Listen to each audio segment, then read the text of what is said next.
Chapitre 15. L'enfer du jeu. 14 mars, 2 mai 2000. L'enquête sur l'homme découvert derrière le pub du chemin de traverse était au point mort depuis près d'un mois, quand Pritchard contacta Harry chez lui par cheminée un soir de mars. Le QG vient de m'appeler. Rejoins-moi au début de l'allée des embrumes. Il n'eut pas besoin d'en dire davantage. C'était la troisième fois que Harry et son partenaire faisaient la connaissance d'un joueur supposé avoir été vu en compagnie de Robert Kimberly quelque temps avant son décès. Le premier avait un solide alibi pour la nuit du crime et le second n'avait jamais fréquenté la victime. Leur informateur l'avait confondu avec un autre. Cette fois-ci fut la bonne. Quand Pritchard se pencha vers l'homme qu'on leur avait désigné et lui demanda de le suivre, le suspect sursauta, bouscula l'aurore et se rua vers la sortie. Harry, qui était resté près de la porte dans cette éventualité, s'apprêta à stupéfixier le fuyard lorsque celui-ci, tout en fonçant vers lui, le reconnut soudain. Il s'arrêta brusquement en dérapant et laissa échapper sa baguette en hurlant. Je me rends, je me rends. Pritchard, qui arrivait derrière, lui entrava les mains d'un bon sort de menottes. Il se tourna vers Harry et lui confia. J'aime bien ta technique d'arrestation, mon gars. Si ça continue, j'aurai même plus besoin d'amener ma baguette. L'homme se laissa emmener sans résister au QG. On le conduisit dans un bureau du deuxième étage du ministère qui servait de salle d'interrogatoire. Toujours très impressionné par la présence du survivant, il déballa toute l'histoire. Il devait de l'argent à Kimberly, mais il n'avait pas de quoi s'en acquitter. Le créancier s'était montré très pressant et lui avait donné rendez-vous au pub du chemin de traverse le soir du réveillon. Je ne voulais pas y aller. J'ai eu du mal à trouver une excuse pour ma femme. Mais j'avais tellement peur qu'il vienne chez moi et qu'il lui apprenne tout. J'ai nié le coupable. Kimberly et lui étaient discrètement sortis dans la ruelle et avaient discuté. Le créancier lui avait redemandé son dû, le menaçant de tout révéler à l'épouse s'il ne s'exécutait pas dans la semaine. J'ai perdu la tête, sanglota le débiteur. Il paraissait tellement content de me voir le supplier. Je lui ai sauté dessus. Je voulais juste lui casser la figure, Je pense qu'il a cru que j'avais l'intention de lui jeter un mauvais sort. Il a sorti un grand couteau et a bien failli me crever. J'ai réussi à lui prendre le poignet et je l'ai repoussé de toutes mes forces. Je luttais pour ma vie, je me suis débattue comme j'ai pu. J'ai mis du temps à comprendre qu'il était mort. Après j'ai paniqué. Pritchard attendit qu'il renifle un peu moins avant de faire remarquer. Pour quelqu'un de paniqué, vous avez su garder la tête drôlement froide, dites donc. Vous avez dissimulé l'arme du crime, pris sa baguette pour nous empêcher de l'identifier, et volé sa bourse pour faire croire à un crime crapuleux. J'avais peur d'être arrêté. J'ai une femme et un gosse, ils ne méritent pas ça. C'est la première fois que vous faites disparaître une baguette? Qu'est-ce que vous croyez? Que j'ai l'habitude d'assassiner les gens? Je n'ai jamais été mêlé à ce genre de choses. Il parut saisir ce qu'insinuait Pritchard et précisa. Le coup de la baguette. Je l'ai lu dans un roman d'aurore. Le mystère de la cape rouge. C'était une histoire très connue, mais ni Harry ni Pritchard ne se permirent le moindre signe de compréhension. L'homme se dégonfla encore davantage et conclut d'un ton piteux. Mais cela n'empêche pas l'aurore Sherlock de résoudre l'affaire. Qu'avez-vous fait de la baguette et du couteau? Demanda Pritchard. Jeté dans la Tamise. Pritchard vérifia le compte-rendu d'interrogatoire qui s'était écrit tout seul avec sa plume de vérité conforme. Il parut satisfait de ce qu'il y lut et fit reposer la plume d'un coup de baguette. Il tendit la feuille au joueur malchanceux, lui demandant de signer ses aveux. Celui-ci s'exécuta et s'enquit d'une voix tremblante. Je vais aller à Azkaban? Oui, on vous transférera demain. Vous reviendrez d'ici une semaine ou deux pour votre jugement. Mais que va devenir ma famille? Fallait peut-être y penser avant de jouer, répliqua froidement Pritchard. Voyant le désespoir de l'homme, il s'adoucit un peu et proposa en lui tendant un parchemin. Si vous écrivez un mot à votre femme, on le lui donnera quand on ira l'interroger demain matin. Mais je vous ai dit qu'elle n'était au courant de rien. Eh bien, cela ne durera pas trop longtemps, répliqua Pritchard. Harry et Pritchard laissèrent l'homme effondré dans une cellule du ministère. Il me fait pitié, remarqua Harry. Pourquoi? Ce n'est pas vraiment un assassin, c'est un coup de malchance. T'es sûr? Personne ne l'a contraint à jouer puisqu'il ne pouvait perdre. Il n'était pas obligé d'aller au rendez-vous. Il a cru qu'on ne serait pas assez malin et il a continué à vivre sa petite vie tranquille après avoir tué un homme. Si tu veux mon avis, mon gars, réserve tes sentiments à d'autres qui les méritent davantage. Et ça vaut des années de prison? Alors ça, ce n'est pas notre problème. C'est au Magen Mago de décider de la peine. Nous, on est là pour résoudre l'énigme et apporter toutes les preuves susceptibles de faire la lumière sur ce qui s'est passé. Et puis, dis-toi bien qu'on n'a que sa version. Qu'est-ce qui nous garantit que ce n'est pas lui qui a donné rendez-vous à l'autre et qu'il ne l'a pas tué froidement pour ne rien avoir à payer? Tu penses que c'est ce qui s'est passé? Aucune idée. On va continuer l'enquête en ce sens. On ne trouvera sûrement rien, mais c'est notre boulot de chercher. Informer l'épouse de l'arrestation de son mari et l'interroger ne fut pas une partie de plaisir. Elle tombait des nues, apprenant à la fois le vice de son conjoint et ses tristes conséquences. Elle pleura beaucoup, et assez vite, Pritchard décida qu'elle ne lui apporterait aucun élément nouveau pour son enquête. Ils vérifièrent que leur rapport contenait bien tout ce qu'ils avaient rassemblé comme renseignements sur l'affaire, joignirent au dossier le compte-rendu d'autopsie venant de Sainte-Mangouste et transmirent le tout au département de la justice magique. Leur enquête avait eu brièvement les honneurs de la presse, quelques jours après la découverte et l'identification du cadavre, mais sans que cela ne leur apporte des témoins. Ils comprenaient maintenant que ceux-ci avaient préféré se tenir à l'écart des aurores, du fait du caractère malfamé des endroits où ils auraient pu rencontrer la victime. Sans éléments nouveaux, les journaux s'en étaient assez vite désintéressés. Une fois le dossier clos avec l'arrestation d'un suspect qui avouait, des articles leur furent de nouveau consacrés. L'univers du jeu fut montré comme un vice dangereux, propre à détruire les familles, et les joueurs des assassins en puissance. Et le fait que le survivant ait participé à l'enquête ne gâtait évidemment rien. On en parla même autour de la table du terrier, et Harry fut sollicité pour donner des détails. Il éluda autant qu'il le put, ne souhaitant pas faire se rencontrer les milieux glauques auxquels il était confronté et la famille si convenable auprès de laquelle il vivait. Heureusement, un sujet bien plus important dominait l'actualité du clan Weasley. Le second anniversaire de Teddy qui approchait à grands pas. Au cours des derniers mois, le petit garçon avait beaucoup changé. C'était un enfant plein de vie, rieur, mais son caractère assez tranquille lors de sa première année laissait place à une volonté plus affirmée. Bébé, il avait été assez facile de s'en occuper. Quand il pleurait, c'est qu'il avait faim, qu'il avait souillé sa couche ou qu'il avait besoin d'un câlin. Rien de bien compliqué à régler. Il arrivait aussi qu'il fasse ses dents ou ait mal au ventre. Mais Andromeda avait expliqué à Harry comment en repérer les symptômes et quel remède lui donner. À mesure que l'enfant devenait plus autonome, il fallut le surveiller davantage. Au début, il était facile de l'éloigner d'un objet interdit ou fragile en détournant son attention. Mais alors qu'il grandissait, il ne se laissait plus déconcentrer par les manœuvres dilatoires et faisait savoir son mécontentement par des mots inarticulés pour commencer, puis de plus en plus reconnaissables. Non, veux pas, donne, bruit de nourriture violemment éjectée d'une bouche dégoûtée. Devinrent ses modes d'expression les plus courants. Hermione, malgré ses lectures et ses connaissances théoriques, n'était pas d'une grande aide pour Harry. Le plus souvent, pour calmer pleurs et hurlements de colère, il avait tendance à céder aux volontés de l'enfant. Mais Andromeda y avait rapidement mis le holà. Tu dois être plus ferme, Harry. Par ton attitude, tu l'encourages à faire des caprices. Que feras-tu quand il refusera de t'obéir pour quelque chose de vraiment important ou dangereux? Mais il pleure, avait objecté Harry, qui avait du mal à supporter ces manifestations de détresse. Eh bien, console-le, avait rétorqué la grand-mère. Mais ne cède pas.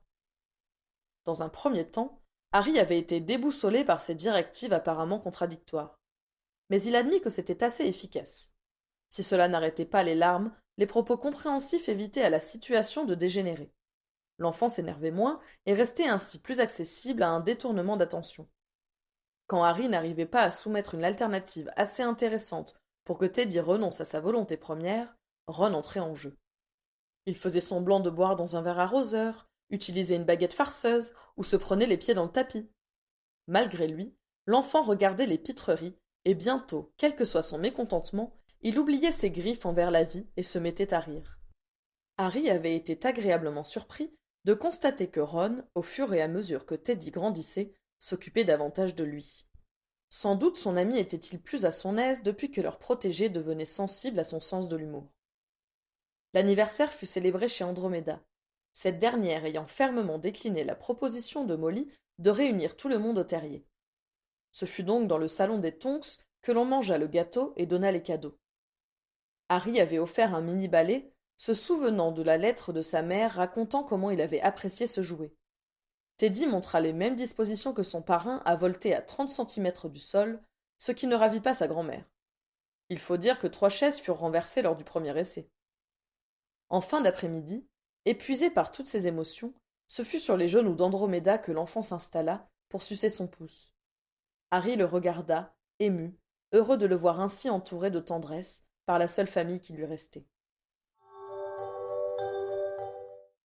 Dès le dimanche suivant, ce fut le Quidditch qui détrôna tous les autres sujets dans les repas de la tribu Weasley. Ginny joua en effet son premier match officiel. Il s'agissait des présélections pour le championnat national et leurs adversaires étaient les canons de Chudley. Les Weasley étaient au complet pour encourager leur petite dernière. Même Charlie, qui ne venait qu'épisodiquement, s'était déplacé pour applaudir sa sœur. Harry ne savait pas s'il était objectif, mais il trouva que la jeune fille se débrouillait bien, et qu'elle s'était bien intégrée dans l'équipe. Il fut particulièrement fier de constater qu'elle marquait presque autant de buts que ses coéquipières plus confirmées. Les canons furent battus à plate couture, ce qui ne fut une surprise pour personne. Il faut dire qu'ils avaient perdu un supporter acharné. En effet, Ron portait maintenant orgueilleusement les couleurs de l'équipe de la Benjamine de la famille, et huait sans vergogne ses anciennes idoles lorsqu'ils avaient le malheur de toucher le soifle. Quand Harry avait fait refaire la chambre de Sirius, il avait un instant pensé la peindre en orange, pour y accueillir dignement son ami. Mais sachant que Ron espérait qu'Hermione y résiderait souvent, il avait finalement opté pour une couleur plus neutre. Il songea qu'il avait bien fait. Ils ne purent parler à Ginny qui disparut après le match avec ses collègues. Harry en fut assez déçu, mais il tenta de ne pas le montrer. Heureusement, il fut lui-même très occupé par les entraînements précédant la Coupe du ministère. En effet, sous l'impulsion de Harper, l'équipe de Quidditch des Aurores s'était inscrite au championnat du ministère, et tout en jonglant avec les gardes et les heures supplémentaires, les joueurs s'étaient mis à s'entraîner 2 soirs par semaine. Le Serpentard, qui n'était pas un mauvais attrapeur, fut promu doublure de Harry. Comme il se débrouillait également très bien comme poursuiveur, il jouait à ce poste quand Harry était là. Ce dernier retrouva avec plaisir ses anciennes coéquipières, Alicia et Angelina. Ils rirent en évoquant le fanatisme de Dubois, et Angelina admit qu'elle ne valait pas mieux. Harry confessa qu'il avait lui-même poussé à bout certains des joueurs qui avaient subi son capitanat. Tu as quand même réussi à mener une de tes joueuses au niveau professionnel, lui fit remarquer Angelina. C'est toi qui l'as fait rentrer dans l'équipe, lui rappela Harry. Il songea que son meilleur souvenir resterait cette rencontre à laquelle il n'avait pas participé à cause de Rogue et qui avait jeté Ginny dans ses bras. Voyant le regard amusé des autres, il tenta d'effacer le sourire niais qui venait de naître sur ses lèvres. Pritchard s'intéressait de près au progrès de l'équipe. Harry l'entendit demander à Hilliard Hobday, leur capitaine, si c'était possible de cacher sa participation, au moins jusqu'au premier match. Pourquoi veux-tu que je fasse une chose pareille s'était étonné Hobday. Vous avez intérêt à créer la surprise, avait justifié Pritchard. Ils vont arriver gonflés à bloc si on dit à l'avance que le survivant va jouer. Ça peut aussi les effrayer et les faire partir perdants, avait remarqué le capitaine. Et excusez-moi, était intervenu Harry, mais ce n'est pas parce que je suis dans l'équipe qu'on va forcément gagner. Je peux très bien laisser échapper le vif.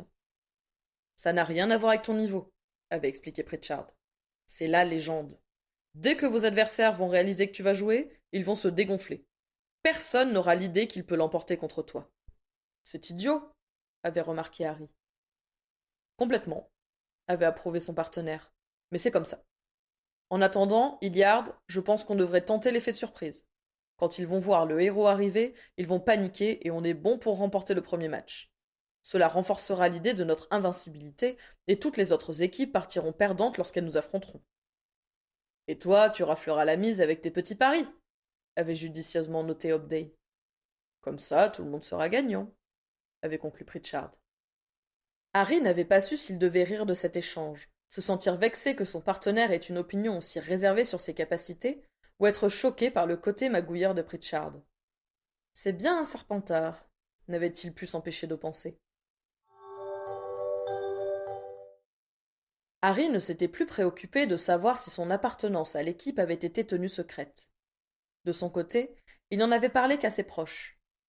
Quoi qu'il en soit, lorsque les Aurores pénétrèrent dans le stade pour leur première rencontre, il y eut une immense ovation une fois l'identité de leur attrapeur découverte. Les rares fois où il avait participé à des manifestations publiques, Commémoration, remise de médailles, il avait été en compagnie de personnes qui avaient de bonnes raisons d'être fiers de leurs actions, et qui n'avaient donc pas eu à l'égard du survivant l'admiration béate du tout venant. Quant à sa campagne officielle au bénéfice de Kingsley, elle avait été soigneusement encadrée par des agents du ministère. De ce fait, il ne s'était jamais trouvé au centre de l'attention de plusieurs centaines de sorciers d'un seul coup. Les hurlements de la foule le prirent par surprise, et il faillit en laisser tomber son balai. Il s'efforça de se fondre dans la masse de ses coéquipiers, mais le stade entier s'était levé, scandant son nom. Harry, je crois que tu pourrais au moins les saluer de la main, lui dit Angelina, visiblement impressionnée. Je suis venue pour jouer au Quidditch, pas pour me faire admirer, répliqua Harry, les dents serrées. On le sait, mais pas eux, indiqua Harper. Potter, salut. Et on enfourche tout de suite nos balais, trancha Hobday. Harry s'exécuta, et toute l'équipe s'envola sans attendre le signe de l'arbitre. Heureusement, celui-ci fit immédiatement partir leurs adversaires, espérant calmer la foule. Dire que ce fut un beau match, ce serait mentir. Le public se montra assez inattentif aux diverses péripéties, préférant applaudir à chaque mouvement de Harry qui n'osait même plus se gratter le nez. Il finit par s'emparer du vif, sans réelle opposition de l'autre attrapeur, qui avait été hué quand il avait tenté de poursuivre la balle en or. Nul ne put dire qui se sentit le plus déprimé entre lui et Harry. Harry se retrouva encore dans le journal le lundi matin. Ron ne lui fit grâce de rien, mais le jeune Aurore parvint à faire contre mauvaise fortune bon cœur, considérant qu'il n'avait pas trop souffert des commérages et de la presse cette année-là. Comme Harry apparaissait rarement en public, les journaux n'avaient en général pas eu grand-chose à se mettre sous la dent. En tout cas, c'était beaucoup moins extraordinaire que ce qu'on avait pu écrire sur lui les 7 années précédentes. On avait glosé sur sa passion pour les matchs de la Coupe de la Ligue, sur son attachement à la famille Weasley, et il y avait eu des insinuations sur sa relation avec Ginny. Mais comme ils n'apparaissaient jamais ensemble en public, cela restait de l'ordre de la spéculation. Certains de ses collègues se permettaient parfois de lui demander des précisions sur des révélations parues dans la Gazette du Sorcier ou Jeune Sorcière. Mais il répondait invariablement. Ah, tu lis ce torchon? Ce qui décourageait les plus curieux. Pour se prémunir contre les mauvaises surprises, il avait pris comme parti de ne pas lire les journaux. Hermione et Ginny se chargeaient de lui découper les articles susceptibles de l'intéresser.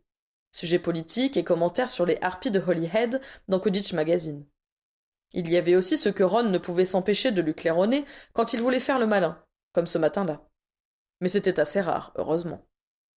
C'était plus délicat quand la conversation générale portait sur l'année des ténèbres. Au regard qu'on lui jetait, Harry sentait ses collègues avides de savoir ce qu'il avait bien pu faire pendant tous ces mois. Il ne se prononçait pas sur la question, considérant qu'il en avait assez dit lors de son entretien à la radio avec Lee. Il avait néanmoins compris qu'on tenait pour acquis que c'était lui qui avait investi le ministère le jour où de nombreux nés de moldus s'en étaient échappés.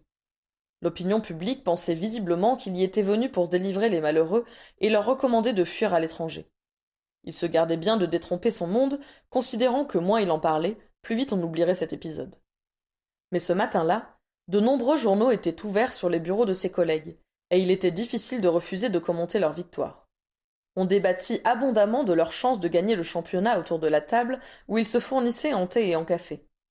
Harry fit naître la consternation en décrétant qu'il ne jouerait pas les matchs suivants. Et Pritchard et Hobday se donnèrent pour mission de le convaincre de rester dans l'équipe. Ils l'attirèrent à l'écart pour parler sérieusement. Ne me fais pas ça, s'écria Pritchard. J'ai parié à 10 contre 1 qu'on gagnerait le championnat. D'accord, c'était sans doute embarrassant pour toi, enchérit Hobday. Mais je t'assure que pour la prochaine rencontre, tout se passera normalement. On affronte le département des sports magiques, et eux sont un peu plus difficiles à impressionner. Certains ont joué au niveau international, et ils ont eu leur heure de gloire en leur temps. Et que voulez-vous faire pour le public? S'agaça Harry. Lui jeter un sort de silence pour qu'il arrête de crier mon nom? S'il le faut, commença Pritchard. Stan, je t'en prie, le coupa Hobday. Tu aggraves ton cas. Écoute, Potter, je parlerai aux organisateurs et à l'arbitre. On s'arrangera pour faire comprendre aux gens qu'ils sont là pour assister à un match de Quidditch et qu'il n'y aura pas de jeu si ce n'est pas pour ça qu'ils sont venus. Tout le département compte sur toi, affirma Pritchard. Tu veux dire qu'ils ont parié? Devina Harry qu'il avait vu passer d'un collègue à l'autre depuis le début de la matinée. Aussi, admit son partenaire. Je croyais qu'on était payé pour lutter contre le jeu clandestin, grogna le jeune Aurore. Nous sommes dans le cadre du jeu autorisé, précisa vertueusement Pritchard. C'est le ministère lui-même qui organise les paris. Je ne suis pas sûr que ce soit une référence, remarqua Harry. Je suppose que cela fait partie de ce dont notre ministre n'a pas encore eu le temps de s'occuper. Pritchard haussa les épaules comme s'il n'y pouvait rien. Harry secoua la tête, dégoûté. J'aurais dû laisser l'autre attrapeur récupérer le vif, regretta-t-il. Ça aurait été plus régulier. Depuis son premier match à Poudlard, on l'avait tellement conditionné à récupérer la balle dorée au péril de sa vie qu'il n'avait même pas songé à faire la grève du zèle malgré les circonstances. Non mais ça ne va pas s'exclama Pritchard visiblement horrifié. Tu sais combien de galions sont en jeu? Ne lui dis pas, conseilla Hobday. Allez, Potter, pense que le match prochain sera pour toi l'occasion de te mesurer à d'anciens professionnels. Excitant, non? Je n'aime pas trop l'idée que tu te fasses de l'argent sur mon dos, dit Harry à Pritchard. Je ne joue pas pour des galions, mais pour me faire plaisir. Qu'est-ce que cela peut te faire? Ce n'est pas ton argent à toi. Peut-être, mais c'est sur moi que tu paries. Tu n'as même pas assez confiance dans nos joueurs pour espérer qu'ils se débrouillent sans moi. Seulement avec toi, on ne gagnerait pas, recadra Hobday. Mais sans toi, on est un peu juste. Il y a de bonnes équipes au ministère. Celle de l'autre jour n'était pas la meilleure. Je ne vais quand même pas m'exhiber comme une bête curieuse uniquement pour vous faire empocher la mise, protesta Harry. Je t'assure que personne n'a engagé très gros. Je ne vais ruiner personne. On s'amuse, c'est tout, insista son coéquipier. Sérieusement, il y a combien en jeu? 1 millier de galions. Les mises sont basses, mais beaucoup de monde a parié sur les sports magiques. Les vainqueurs de l'année dernière. Par contre, si je perds, j'y laisse une partie de mes économies, ajouta Pritchard comme à regret. Ce n'est pas très grave, mais j'aimerais mieux éviter. La semaine précédente, Hermione s'était plainte que la subvention accordée par le ministère pour soutenir ces chers elfes libérés, mais inemployés, était un peu juste compte tenu des besoins. Harry avait donné une bourse en faveur des amis de Dobby. En voyant la réaction de Pritchard, il pensa qu'il tenait l'occasion de faire encore davantage. Si tu gagnes le pactole, 25% iront à une association caritative, déclara Harry. Laquelle? Demanda Pritchard d'une voix méfiante. Pour les elfes dans le besoin. T'es pas fou? Est-ce que j'ai une tête à donner de l'argent à des elfes? Faut savoir si tu veux que je continue à faire partie de l'équipe, affirma Harry en faisant mine de retourner à son bureau. Potter, tu n'as pas honte de monnayer ta participation? Tenta Pritchard. On ne doit pas avoir la même idée de la morale, déclara Harry inébranlable. Je déteste quand les bons Gryffondors essaient de jouer dans la cour de Serpentard, grommela Pritchard. 20%, pas une mornie de plus. Top là, accepta Harry en se demandant si Hermione serait consciente du sacrifice qu'il faisait pour elle. Harry égaya beaucoup le repas de famille suivant en racontant cette conversation. Molly et Andromeda condamnèrent le principe des paris, mais dans l'ensemble, les autres trouvèrent la situation amusante. Harry fut heureux d'avoir amené un sujet léger, car au fur et à mesure que la date anniversaire du jour où ceux qu'ils aimaient les avaient quittés approchait, l'humeur de chacun se dégrada. Même Teddy était sensible à cette atmosphère. Lui qui n'avait plus besoin de son doudou que la nuit depuis plusieurs mois, s'était remis à le traîner partout en journée. Et il faisait des crises quand on le contredisait. Molly avait conseillé à Andromeda de lui expliquer avec des mots simples ce qui leur faisait autant de peine. Il est bien trop jeune pour comprendre, avait objecté la grand-mère. Je pensais comme vous, avait répondu Molly d'une voix mélancolique. Quand mes frères ont été tués, je n'ai pas voulu qu'on le dise aux enfants. Les jours suivants ont été terribles. Bill et Charlie sont devenus intenables, et Percy, qui était bébé, me réveillait 10 fois par nuit.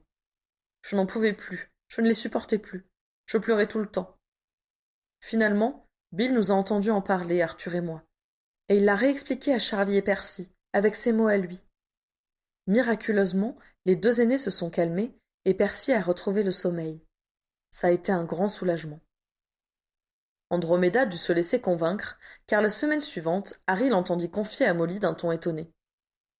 Vous aviez raison, je le trouve plus facile. Le dimanche précédant l'événement, on détailla durant le déjeuner ce qui était prévu pour l'anniversaire de la bataille. Ils iraient tous sur la tombe de Fred, puis ils accompagneraient Andromeda sur celle de son mari, de sa fille et de son gendre. Harry ne pourrait se joindre à eux, car seules les Aurores ayant perdu un membre de leur famille proche avaient été autorisées à prendre leur journée. Le 2 mai, au QG, les chasseurs de mages noirs marquèrent une minute de silence, en mémoire de leurs camarades tombés au combat. Le nom des 5 aurores disparues fut énoncé par Fawcett. Harry eut la gorge serrée quand il entendit celui de Nymphadora Tonks. Harry travaillait à son bureau avec Pritchard quand le fond sonore de la grande pièce, jusque-là morose, se modifia, prenant une tonalité plus joyeuse. Levant les yeux de son parchemin, il constata que son équipier souriait. Harry se retourna pour voir la raison de sa soudaine bonne humeur. Il découvrit Kingsley en train de saluer les aurores les plus proches de la porte. Nul doute que le ministre était populaire auprès de ses anciens collègues, si on en jugeait par les mines ravies qui l'entouraient. Kingsley mit plus d'1 quart d'heure à arriver à proximité de Harry et Pritchard. Il leur serra cordialement la main, et malgré son large sourire, Harry remarqua qu'il avait l'air fatigué. Alors, Stan, commença le ministre, comment se porte Kendra? Et les petits? Elle va bien. Tom est à Poudlard cette année, et Carole n'est plus que pour 2 ans avec nous. Déjà? Je te revois avec tes cernes de jeune papa comme si c'était hier. Ils grandissent trop vite, soupira Pritchard. Tu les embrasseras pour moi. Et toi, la forme? Ton nouvel aspirant ne t'en fait pas trop voir de toutes les couleurs? Cela devrait aller, sourit Pritchard. Alors, Harry, ça te plaît le métier? Harry lui assura que oui. Parfait. Et tout le monde va bien chez les Weasley? Je croise régulièrement Arthur à des réunions, mais je n'ai jamais le temps d'échanger 2 mots en dehors du boulot.